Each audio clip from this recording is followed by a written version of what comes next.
கிறிஸ்துவுக்குள் பிரியமானவர்களே, FIBA radio வழங்கும் ஆராதனை வேளை நிகழ்ச்சிக்கு உங்களை அன்புடன் வரவேற்கிறோம். தேவன் ஆவியாய் இருக்கிறார். அவரை தொழுது கொள்ளுகிறவர்கள் ஆவியோடும் உண்மையோடும் அவரை தொழுது கொள்ள வேண்டும் என்றார். ஆராதனை வேளை நிகழ்ச்சியை நீங்கள் வாரந்தோறும் கேட்டு ஆசீர்வதிக்கப்பட்டு வருகிறீர்கள். நிகழ்ச்சி பற்றிய மேலான கருத்துக்களை கமெண்ட் செக்ஷனில் பதிவிடுங்கள். உங்கள் நண்பர்களுக்கும் இந்நிகழ்ச்சியை அறிமுகம் செய்யுங்கள். ஆராதனை வேளை.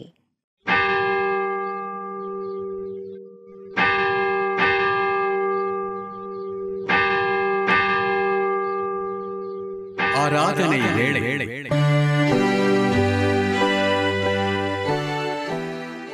நம்முடைய ஆரம்பம் பிதா குமாரின் பரிசுத்த ஆவியின் திருப்பெயரிலே. ஆமென். கிறிஸ்துவுக்குள் பிரியமான தேவனுடைய ஜனமே, ஃபீபா ரேடியோ தயாரித்து ஒளிபரப்பும் ஆராதனை வேளை நிகழ்ச்சிக்கு நேயர்களாகி உங்களை அன்போடு கூட வாழ்த்தி வரவேற்கின்றோம். நாம் ஒன்றுபட்டு ஆண்டவருடைய சமூகத்திற்கு நேராக வந்திருக்கின்றோம்.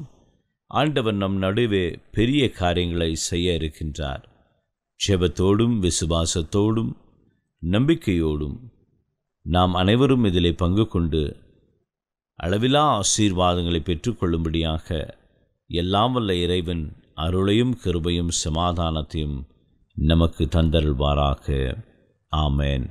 ஆண்டவரை நோக்கி நாம் வேண்டுதல் செய்வோம். நேற்றும் என்றும் என்றும் மாறாத எங்கள் அன்பின் ஆண்டவரே, தர்மையான ஓய்வு நாளின் கால வேளைக்காக நாங்கள் உமக்கு நன்றிகளை சொல்லுகின்றோம். இந்நாள் வரையும் எங்களை கண்ணின் மணியைப் போல பாதுகாத்த கிருபைக்காக நன்றி செலுத்துகின்றோம். நாங்கள் கேட்ட அனைத்தையும் நீர் தந்த தயவுக்காக நாங்கள் உமக்கு ஸ்தோத்திரத்தை சொல்லுகின்றோம். கர்த்தர் நல்லவர் என்பதை ருசித்து பாருங்கள், அவர் மேல் நம்பிக்கையாக இருக்கிற மனுஷன் பாக்கியவான் என்று சொல்லி நாங்கள் வேதத்திலே வாசிக்கின்றவனமாக இந்த ஆராதனை வேளை நிகழ்வின் வாயிலாக நாங்கள் ஏறெடுக்கின்ற எல்லா விண்ணப்பங்களையும், ஜெப தேவைகளையும், குடும்பத்தினுடைய தேவைகளையும், பிள்ளைகளுடைய எதிர்காலத்தையும் கர்த்தர் கேட்டு நன்மையான காரியத்தை செய்யும்படியாக நாங்கள் உம்மிடத்தில் மன்றாடுகின்றோம். துவக்கத்திலிருந்து முடிவு பரியந்தம் கர்த்தர் எங்கள் மத்தியிலே அசைபாடி ஆசீர்வதிக்கும்படியாக மீட்பெரும் இரட்சகருமான இயேசு கிறிஸ்துவின் இனிய நாமத்திலே வேண்டி நிற்கின்றோம் பிதாவே. ஆமென். தேவனுடைய நாமத்தை புகழ்ந்து பாடுமண்டமாக நாம் யாவருமாக இணைந்து கிறிஸ்து சபை பாமலைகளிலே சேனைகளின் கர்த்தா சீர் நிறை ஏகோவா என்ற பாடலை நாம் சேர்ந்து பாடுவோம்.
Triega Deve, Magi Mai Uma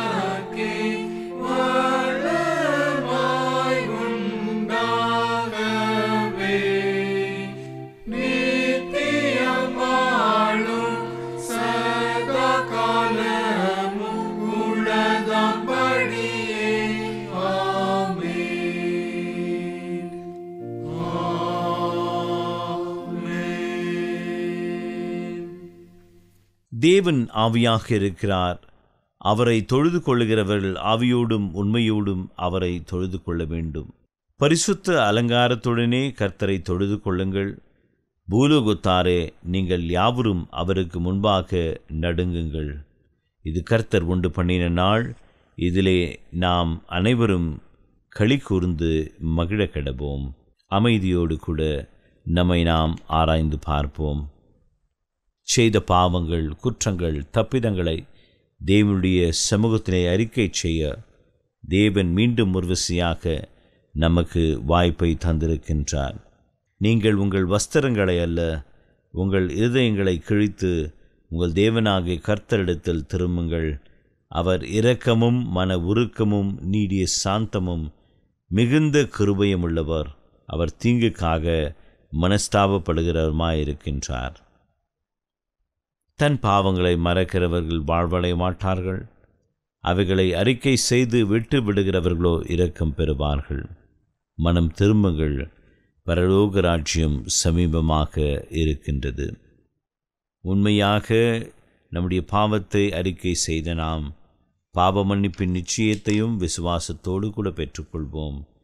சர்வ வல்லமையும் மிகுந்த இரக்கமுள்ள ஆண்டவர் மன்னிப்பையும் பாவ நிவர்த்தியும் நமக்கு கட்டளையிட்டருளி வாழ்க்கை சீர்படுத்துவதற்கான காலத்தையும் தமது பரிசுத்தாவின் கிருபையும் தேற்றுதலையும் நமக்கு தந்தருள்வாராக.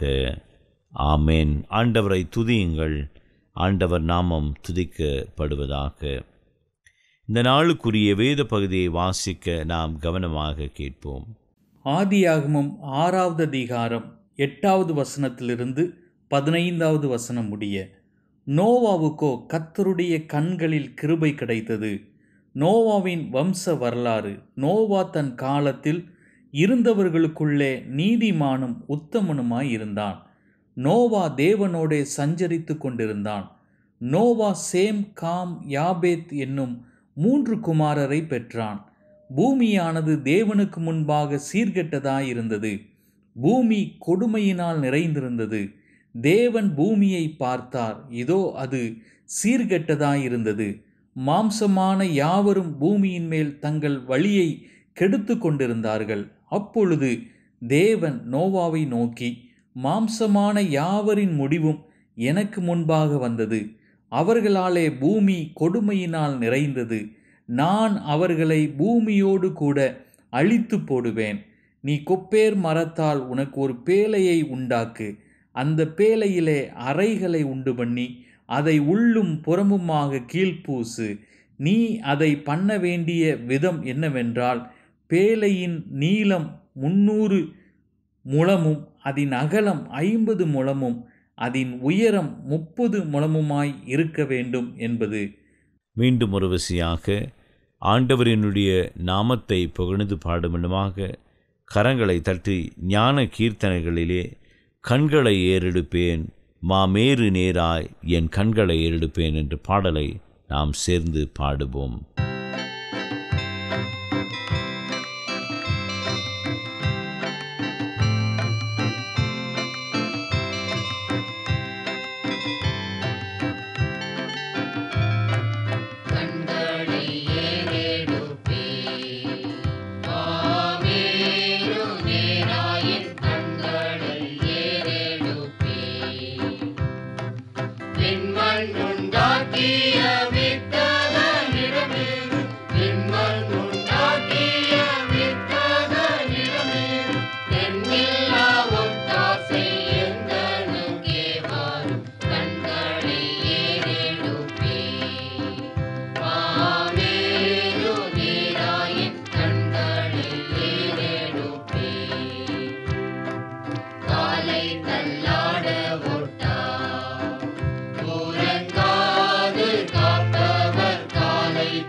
பக்தனே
எனக்கு அருமையானவர்களே, இந்த பரிசுத்த ஓய்வு நாளிலே ஆண்டவருடைய செய்தியை நம்மோடு கூட பகிர்ந்து கொள்ளும்படியாக வந்திருப்பவர் திருநெல்வேலி பகுதியிலே ஃபீபா ஊழியத்தை செய்து வருகின்ற அருமையான சகோதரன் எட்வின் முத்துராஜ் ஐயா அவர்கள்.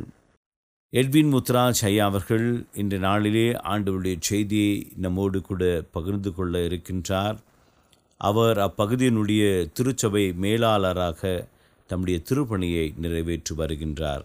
வாருங்கள், விசுவாசத்தோடும் ஜெபத்தோடும் ஆண்டவருடைய செய்தியை நாம் கேட்போமாக. கர்த்தராகிய இயேசு கிறிஸ்துவின் இனிதான நாமத்தில் ஃபீபா ஆராதனை வேலை நேயர்களுக்கு அன்பின் வாழ்த்துக்களை தெரிவித்துக் கொள்கிறேன். இந்த நாளிலும் கர்த்தருடைய வார்த்தையை தியானிக்கும்படியாக ஆதியாகமத்தின் புஸ்தகம் 6வது அதிகாரம் 8வது வசனத்திலிருந்து 15வது வசனம் வரைக்கும் உள்ள கர்த்தருடைய வார்த்தையிலே நாம் தியானிக்க இருக்கிறோம்.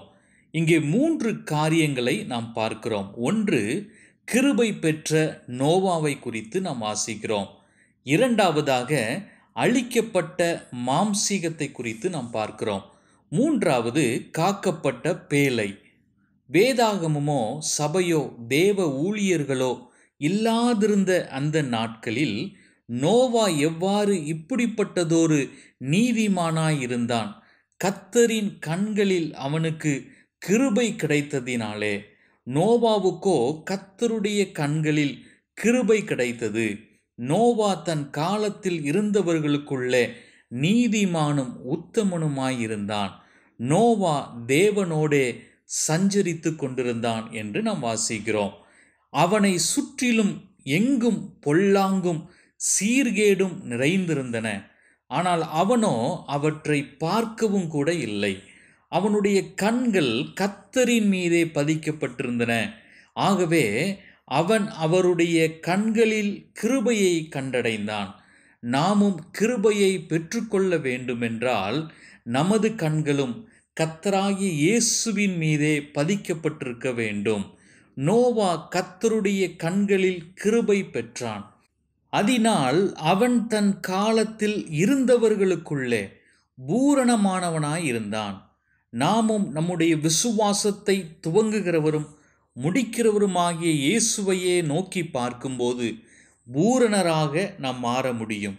இன்றைக்கு நம்முடைய வாழ்க்கையில் நாம் சந்தித்து கொண்டிருக்கிற ஜனங்கள், நாம் வாழுகிற இந்த உலகத்தில் யாரை நாம் உத்தமனாக, ஒரு சாட்சி உள்ள ஜீவிக்கிற மனிதனாக நாம் யாருடைய அடிச்சுவடுகளை பின்பற்ற முடியும் என்று நாம் சிந்திக்கக்கூடும். எனக்கு அருமையான கர்த்தருடைய பிள்ளைகளே, இந்த உலகத்தில் நாம் யாரையும் பார்க்க தேவையில்லை. நோவாவுக்கு தான் வாழ்ந்த காலத்தில் தன்னை சுற்றிலும் எங்கும் பொல்லாங்கும் சீர்கேடும் நிறைந்த ஒரு காலகட்டத்தில் அவன் உத்தமனாய் வாழ்வதற்கு அவன் கர்த்தரையே நோக்கி பார்க்கிறவனாய் காணப்பட்டான். நோவா தேவனோடே சஞ்சரித்து கொண்டிருந்தான் என்று சொல்லி நாம் வாசிக்கிறோம். பாவம் நிறைந்த இந்த உலகத்தில் பரிசுத்தமாய் வாழ்வதற்கு நோவாவை போல நாம் கர்த்தருடைய கண்களில் நமக்கு கிருபை கிடைக்க வேண்டும். கர்த்தரையே சார்ந்து வாழுகிற ஒரு வாழ்க்கையை நாம் வாழும்போது, அவருடைய அடிச்சுவடுகளை பின்பற்றி நாம் நடக்கும்போது நிச்சயமாக நாமும் பரிசுத்தமாய் வாழ்வதற்கு கர்த்தர் நமக்கு கிருபை செய்கிறவராயிருக்கிறார். இரண்டாவதாக, மாம்சீகம் அழிக்கப்பட வேண்டும். ஆதியாகமம் 6வது அதிகாரம் 12-13 வசனங்களை நாம் வாசிக்கும்போது, தேவன் பூமியை பார்த்தார், இதோ அது சீர்கெட்டதாயிருந்தது. மாம்சமான யாவரும் பூமியின் மேல் தங்கள் வழியை கெடுத்து கொண்டிருந்தார்கள். அப்பொழுது தேவன் நோவாவை நோக்கி, மாம்சமான யாவரின் முடிவும் எனக்கு முன்பாக வந்தது. அவர்களாலே பூமி கொடுமையினால் நிறைந்தது. நான் அவர்களை பூமியோடு கூட அழித்து போடுவேன் என்று சொல்லுகிறார். மனுஷன் இப்பொழுது மாம்சமாக மாறிவிட்டான். தேவன் மனுஷனை மாம்சம் என்று அழைக்கும் அளவிற்கு அவன் மாம்சீகமானவனாய் மாறிவிட்டான். மாம்சமும் இரத்தமும் தேவனுடைய ராஜ்யத்திற்குள் பிரவேசிப்பதில்லை என்று 1 கொரிந்தியர் 15வது அதிகாரம் 50வது வசனத்தில் நாம் வாசிக்கிறோம். மேலும் பூமியானது கொடுமையினால் நிறைந்திருந்தது. என நாம் வாசிக்கிறோம். மாம்சீக சுவாபமானது கொடுமையையும் விளைவிக்கக்கூடியது. எனவே தேவன் இந்த மாம்சத்தை அழிக்க அவர் தீர்மானித்தார். மாம்சத்தை அழிக்கும்படியாக நம்முடைய வாழ்க்கையிலும் தேவன் பல போராட்டங்களையும் சோதனைகளையும் அனுமதிக்கிறார் என்பதை நாம் மறந்து போகக்கூடாது. எனக்கு அருமையான கர்த்தருடைய பிள்ளைகளே, நம்முடைய வாழ்க்கையிலும் ஒவ்வொரு நாளும் நாம் சந்திக்கிற சோதனைகள், போராட்டங்கள், அநேக விதமான பாடுகள், வியாதிகள், இவைகள் மத்தியிலே நாம் அநேக நாட்கள் கடந்து வந்து கொண்டிருக்கிறோம். ஆனால் நம்முடைய வாழ்க்கையில் இப்படிப்பட்ட பாடுகள் எப்படி நோவாவின் காலத்தில் பெருவெள்ளம் வந்து மாம்சமான யாவரையும் அழித்து போட்டதோ, நம்முடைய வாழ்க்கையிலும் மாம்சீக சிந்தைகளும் மாம்சீகமான வழிகளையும் முற்றிலுமாக அழித்து கிறிஸ்துவின் சிந்தையை நமக்குள்ளே உருவாக்குவதற்கு வழிவகை செய்கிறது என்பதை நாம் ஒரு நாளும் மறந்துவிடக்கூடாது. நியாய தீர்ப்பு வரும் முன்னதாக தேவன் தாமே நம்முடைய மாம்சீகமான வழிகளை எல்லாம் தமது பரிசுத்த ஆவியின் அக்கினியினால் சுட்டெரித்து விடுமாறு நாம் அவரிடம் மன்றாட நாம் அழைக்கப்படுகிறோம். மூன்றாவது, பேழைக்குள் நாம் இருக்க வேண்டும். நீ கொப்பேர் மரத்தால் உனக்கு ஒரு பேழையை உண்டாக்கு, அந்த பேழையிலே அறைகளை உண்டு பண்ணி அதை உள்ளும் புறமுமாக கீழ்பூசு என்று 14வது வசனத்தில் நாம் வாசிக்கிறோம். பேழை கர்த்தராகிய இயேசு கிறிஸ்துவை குறிக்கிறது. தண்ணீர் என்பது சோதனைகளையும் துன்பங்களையும் காண்பிக்கிறது. அதிகமான தண்ணீர் என்பது அதிகமான சோதனைகளையும் துன்பங்களையும் உபத்திரவங்களையும் குறிக்கிறது. இங்கே நாம் 2 கூட்டத்தினரை பார்க்கிறோம். ஒன்று பேழைக்குள் இருந்த கூட்டத்தார், இரண்டாவது பேழைக்கு வெளியே இருந்த கூட்டத்தார். பேழைக்கு வெளியே இருந்தோர் தண்ணீருக்குள் அதிகமாக ஆழ்ந்து அமிழ்ந்து மாண்டு போயினர். ஆனால் பேழைக்கு உள்ளே, அதாவது கிறிஸ்துவுக்குள் இருந்தவர்களோ மென்மேலும் உயர்ந்து சென்றனர். ஆம், எனக்கு அருமையான கர்த்தருடைய பிள்ளைகளே, அவர்கள் உயர்த்தப்பட்டனர். இதிலிருந்து நாம் ஒன்றை அறிந்து கொள்கிறோம். பரிசுத்தமாக்கப்பட்டவர்களுக்கு வரும் துன்பங்கள் உண்மையில் அவர்களுக்கு வரும் ஆவிக்குரிய உயர்வுகள் என்பதை நாம் அறிந்து கொள்கிறோம். இவை அவர்களுடைய வாழ்க்கையில் தேவனால் அனுமதிக்கப்பட்ட உபத்திரவங்களும் சோதனைகளும் ஆகும். தேவனை அறியாதவர்களை அழிக்கிற அதே சோதனையானது கிறிஸ்துவுக்குள் இருப்பவர்களை உயர்த்துகிறது. ஆகவே நாம் கிறிஸ்துவுக்குள் இருக்கும்போது சோதனைகளும் உபத்திரவங்களும் துன்பங்களும் நம்மை தேவனோடு கிட்டி நெருங்கி சேர செய்கின்றன என்பதை நாம் மறந்துவிடக்கூடாது. ஆனால் நாம் கிறிஸ்துவுக்கு புறம்பே இருந்தால், ஐயோ மழை பெய்கிறதே, தண்ணீர் பெருக்கெடுத்து ஓடுகிறதே, பெருவெள்ளம் வருகிறதே, மலைகளும் மூடப்படுகின்றனவே என்று ஓலமிட்டு தவித்து கொண்டிருப்போம். சோதனைகளிலும் பரீட்சைகளிலும் களி கூறுகிறவர்கள் தேவனோடு நெருங்கி சேருவார்கள். அவர்கள் அவருடைய சத்தத்தை கேட்பார்கள். ஆனால் முறுமுறுத்து முறையிடுகிறவர்களால் ஒருபோதும் தேவனுடைய சத்தத்தை கேட்க இயலாது என்பதை நாம் இதிலிருந்து அறிந்து கொள்கிறோம். நோவாவின் குடும்பம் பேழைக்குள் இருந்த நாட்களில் 2 காரியங்கள் சம்பவித்தன. ஒன்று, நாளுக்கு நாள் வெள்ளம் பெருகி வந்தது. 2, பின்பு வெள்ளம் நாளுக்கு நாள் வடிந்து போயிற்று. இவை ஆவிக்குரிய பிரகாரமாக 2 வகையான அனுபவங்களை நமக்கு எடுத்து காண்பிக்கின்றன. நம் வாழ்க்கையில் சோதனைகள் அதிகரிக்கலாம், அப்படியே அவை குறையவும் செய்யலாம். இந்த 2 நிலைவரங்களிலும் நாம் கிறிஸ்துவாகிய பேழைக்குள் இருக்க வேண்டும் என்பதுதான் இந்த பகுதியிலிருந்து நாம் கற்றுக்கொள்ளுகிற காரியம்.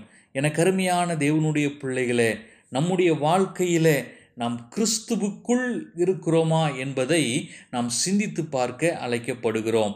பேழைக்குள் இருப்பது மிக மிக முக்கியமான ஒரு காரியமாய் இருக்கிறது. நாம் முன்பதாகவே நான் சொன்னது போல பாவம் நிறைந்த இந்த உலகத்தில் பரிசுத்தமாய் வாழ வேண்டுமானால் நாம் கிறிஸ்துவுக்குள் இருக்க வேண்டும். கிறிஸ்துவாகிய பேழைக்குள் இருக்க வேண்டும் என்பதை நாம் அறிந்து கொள்ள வேண்டும். எனக்கருமையானவர்களே, நோவாவின் காலத்தில் புசித்தல் குடித்தல் போன்றவற்றுக்கே அதிகமான முக்கியத்துவம் கொடுக்கப்பட்டது. ஜல பிரளயம் வந்து அனைவரையும் வாரி கொண்டு போகும் மட்டும் அவர்கள் உணராதிருந்தார்கள் என்று அந்நாட்களை குறித்து கர்த்தராகிய இயேசு மத்தேயு 24வது அதிகாரம் 37வது வசனத்திலிருந்து 39வது வசனம் வரைக்கும் அந்த பகுதியிலே நாம் வாசிக்கும் போது அங்கே இயேசு கூறுகிறதை நாம் பார்க்கிறோம். நோவாவின் நாட்களில் இருந்தவர்களைப் போலவே இன்றும் அநேகர் தாங்கள் கேட்கிற உபதேசங்களையும் சத்தியங்களையும் பற்றிய உணர்வற்றவர்களாயிருக்கிறார்கள். பல்வேறு விதமான மாம்சீகத்தில் இன்றைக்கு சிக்கியிருக்கிற அநேகரை நாம் பார்க்கிறோம். நாம் யாவரும் கிறிஸ்துவின் நியாயாசனத்திற்கு முன்பாக நிற்க வேண்டும் என்பதை நாம் ஒரு நாளும் மறந்துவிடக்கூடாது. இத்தகைய வெளிப்பாடு நமக்கு இருக்கும்போது மாத்திரமே நாம் கர்த்தரை பிரியப்படுத்த முடியும். நோவாவை போல நீதிமானும் உத்தமனுமாய் வாழ்வதற்கு நோவா தேவனோடு சஞ்சரித்து கொண்டிருந்ததைப் போல நாமும் கர்த்தரோடு உள்ள ஐக்கியத்தில் வளர்ந்து பெருகுவதற்கு கர்த்தருடைய கண்களில் கிருபை கிடைப்பதாக. கர்த்தர் தாமே நம் ஒவ்வொருவரையும் ஆசீர்வதிப்பாராக. ஆமென். எனக்கு அருமையான தேவனுடைய ஜனமே, இந்த நாளிலுமாக நம்முடைய கடந்து வந்து ஆண்டவருடைய வார்த்தையை நம்மோடு கூட பகிர்ந்து கொண்ட அருமையான சகோதரர் எட்வின் முத்துராஜ் அவர்களுக்காகவும் அவருடைய ஊழியத்திற்காகவும் அவருடைய குடும்பத்திற்காகவும் தொடர்ந்து நீங்கள் செபியுங்கள். இந்த நாளிலே ஆண்டவருடைய செய்தியை நம்மோடு கூட பகிர்ந்து கொண்ட அவர்களுக்கு ஃபீபா ஊழியங்களின் சார்பிலும் ஆராதனை வேளை நேயர்களாகிய உங்கள் அனைவரின் சார்பிலும் வாழ்த்துக்களையும் நன்றிகளையும் தெரிவித்துக் கொள்கின்றோம். கர்த்தர் தாமே அவரையும் அவருடைய ஊழியத்தையும் அளவில்லாமல் ஆசீர்வதிப்பாராக. ஆண்டவருடைய சத்தியத்தை கேட்ட நாம் அனைவரும் நம்முடைய விசுவாசத்தை அப்போஸ்தலர் விசுவாச பிரமாணத்தின் வாயிலாக அறிக்கை செய்து அதை நாம் உறுதி செய்வோமாக. வானத்தையும் பூமியையும் படைத்த சர்வ வல்லமையுள்ள பிதாவாகிய தேவனை விசுவாசிக்கிறேன். அவருடைய ஒரே குமாரனாகிய நம்முடைய நாதர் இயேசு கிறிஸ்துவையும் விசுவாசிக்கிறேன். அவர் பரிசுத்த ஆவியினாலே கன்னி மரியாளிடத்தில் உற்பவித்து பிறந்தார். பொந்தியு பிலாத்துவின் காலத்தில் பாடுபட்டு சிலுவையில் அறையுண்டு மரித்து அடக்கம் பண்ணப்பட்டு பாதாளத்தில் இறங்கினார். மூன்றாம் நாள் மரித்தோரிடத்திலிருந்து எழுந்தருளினார். பரமண்டலத்துக்கு ஏறி சர்வ வல்லமையுள்ள பிதாவாகிய தேவனுடைய வலது பாசத்திலே வீற்றிருக்கிறார். அவ்விடத்திலிருந்து உயிருள்ளோரையும் மரித்தோரையும் நியாயம் தீர்க்க வருவார். பரிசுத்த ஆவியையும் விசுவாசிக்கிறேன். பொதுவாயிருக்கிற பரிசுத்த சபையும் பரிசுத்தவான்களுடைய ஐக்கியமும் பாவ மன்னிப்பும் சரீர உயிர்த்தெழுதலும் நித்திய ஜீவனும் உண்டென்று விசுவாசிக்கிறேன். ஆமென். எனக்கு அருமையான தேவனுடைய ஜனமே, மீண்டும் ருசியாக தேவனுடைய துதியை பாடும் வண்ணமாக கிறிஸ்து சபை பாமாலைகளிலே யாரை நான் புகழ்வேன் என்ற பாடலை நாம் சேர்ந்து பாடுவோம்.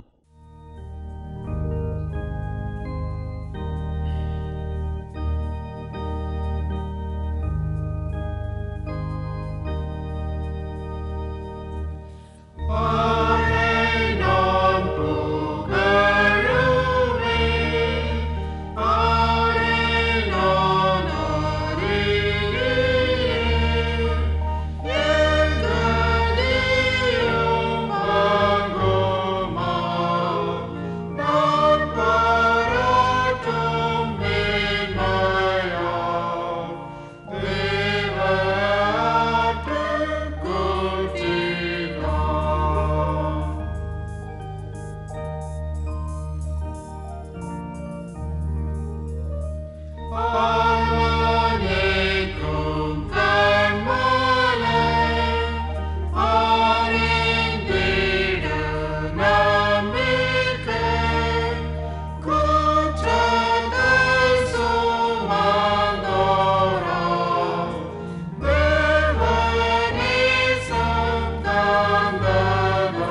இந்த வாரத்திற்குரிய வாக்குத்தத்த வசனத்தை இப்பொழுது நாம் பெற்றுக்கொள்வோம்.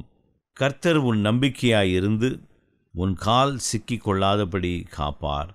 நீதிமொழிகள் 3:26. ஆண்டவரை நோக்கி நாம் மன்றாடுவோம்.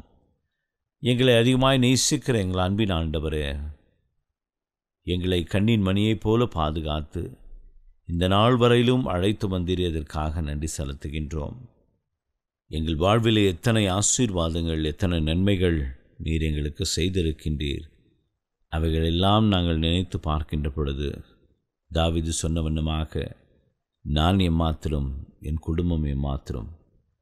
ஆண்டவரே, அவைகளுக்காக நாங்கள் நன்றி செலுத்துகின்றோம். உள்ளமாற நாங்கள் உமக்கு நன்றிகளை சொல்லுகின்றோம். உண்மையாய் உமக்கு முன்பாக வாழ எங்களுக்கு நீர் அருளை தாரும், கிருபை தாரும், சமாதானத்தை தாரும். எப்பொழுதுமாக இந்த வார்த்தைகளை கேட்டுக்கொண்டிருக்கின்ற ஒரு பிள்ளைகளை கண்ணோக்கி பாரும். அந்த ஆசீர்வாதம் எங்களுக்கு கிடைக்காதா? நாங்கள் கேட்டுக்கொண்டிருக்கின்ற அனைத்து நன்மைகளையும் கர்த்தர் எங்களுக்கு தரமாட்டாரா என்று சொல்லி வியாகுலத்தோடு, மனபாரத்தோடு, கண்ணீரோடு, கவலையோடு, துக்கத்தோடு கேட்டுக்கொண்டிருக்கின்ற அனைவரையும் நீர் கண்ணோக்கி பாரும். ஆம் கர்த்தாவே, உன் கண்ணீர் யாவையும் கண்டேன், நானே உன்னை குணமாக்குவேன் என்று சொன்னீர். அப்படியே நீர் வியாதியில் இருக்கின்ற மக்களுக்கு சுகத்தை தாரும், பலவீனத்தில் இருக்கின்ற மக்களுக்கு பலனை தாரும். ஆண்டவரே, பிள்ளைகளுக்காக மன்றாடுகின்ற பெற்றோருக்கு அவருடைய விண்ணப்பத்தை கேட்டு பதிலை தாரும். பிள்ளைகள் வாழ்வு சீராக, செம்மையாக, ஆசீர்வாதமாக அருளை தாரும். என் மகனுக்கு, என் மகளுக்கு ஏற்ற துணையை கர்த்தர் தர வேண்டும் என்று சொல்லி ஜெபித்து கொண்டு இருக்கின்ற பெற்றோருக்கு அவருடைய பிள்ளைகளுடைய வாழ்விலே ஏற்று துணையை தாரும். என் கணவனுக்காக, என் மனைவிக்காக, எங்கள் குடும்பங்களுக்காக மன்றாடி கொண்டு இருக்கின்றோமே என்று சொல்லி உடைய சமூகத்தில் தங்களை ஒப்பு கொடுத்து முழங்காலிலே நின்று இப்பொழுது ஜெபித்து கொண்டிருக்கின்ற பிள்ளைகளை பாரும். ஆம் கர்த்தாவே, உள்ளத்தின் ஆழத்தில் இருக்கின்ற எல்லா காரியத்தையும் கர்த்தர் அறிந்திருக்கின்றீர். நாங்கள் முகத்தை பார்க்கின்றோம், தேவன் இருதயத்தை பார்க்கின்றீர். இருதயத்தை பார்க்கின்ற தேவன் அவருடைய எல்லா தேவைகளையும் சந்திப்பதற்காக நாங்கள் உமக்கு நன்றி செலுத்துகின்றோம். நான் செய்யக்கூடாத காரியம் ஒன்று உண்டோ என்று சொன்ன கர்த்தர் நீர். ஆம் ஆண்டவரே, நீர் அப்படியே செய்யப்போவதற்காக நன்றி. இந்த நிகழ்ச்சி முடிவிலே அவர்களுக்குள்ளாக ஒரு பெரிய மாற்றத்தை உணர அருள் தருவதற்காக நன்றி. மகிழ்ச்சியை தருவதற்காக நன்றி. சமாதானத்தை தருவதற்காக நன்றி. புதிய நம்பிக்கை தருவதற்காக நன்றி. அவர்கள் எல்லோரும் அந்தந்த ஆசீர்வாதங்களை பெற்றுக்கொண்டு மற்றவர்களோடு கூட சாட்சி பகிர அருள் செய்ய வேண்டும் என்று சொல்லி மன்றாடுகின்றோம். துதிகன மகிமையை உமக்கு எடுக்கின்றோம். மீட்பர் இயேசு என்ற திருநாமத்தில் வேண்டி நிற்கின்றோம் பிதாவே, ஆமென். நாம் யாவரும் ஒன்றுபட்டு கர்த்தர் நமக்கு சொல்லி தந்த கர்த்தருடைய ஜெபத்தை ஒன்றாக ஏறெடுப்போம். பரமண்டலங்களில் இருக்கிற எங்கள் பிதாவே, உம்முடைய நாமம் பரிசுத்தப்படுவதாக, உம்முடைய ராஜ்யம் வருவதாக, உம்முடைய சித்தம் பரமண்டலங்களில் செய்யப்படுகிறது போல பூமியிலேயும் செய்யப்படுவதாக. அன்றன்றுள்ள அப்பத்தை இன்று தாரும். எங்களுக்கு விரோதமாய் குற்றம் செய்கிறவர்களுக்கு நாங்கள் மன்னிக்கிறது போல எங்கள் குற்றங்களை எங்களுக்கு மன்னியும். எங்களை சோதனைக்குள் பிரவேசிக்க பண்ணாமல் தீமையிலிருந்து எங்களை ரட்சித்துக் கொள்ளும். ராஜ்யமும் வல்லமையும் மகிமையும் என்றென்றைக்கும் உடையவைகளே. ஆமென். ஆண்டவரின் ஆசீர்வாதத்தை எப்பொழுது நாம் பெற்றுக்கொள்வோம். திரியகராம் தந்தை மாய்ந்தன் தூயாவின் அன்பு, கிருபை, சமாதானம், ஆசீர்வாதமாய் நடத்துதல் நம்மோடும் கேட்ட அனைத்து தேவைகளோடும் பெற இருக்கின்ற அனைத்து ஆசீர்வாதங்களோடும் என்றும் என்றும் சதா காலங்களிலும் தங்கி நிலைத்து இருப்பதாக. ஆமென்.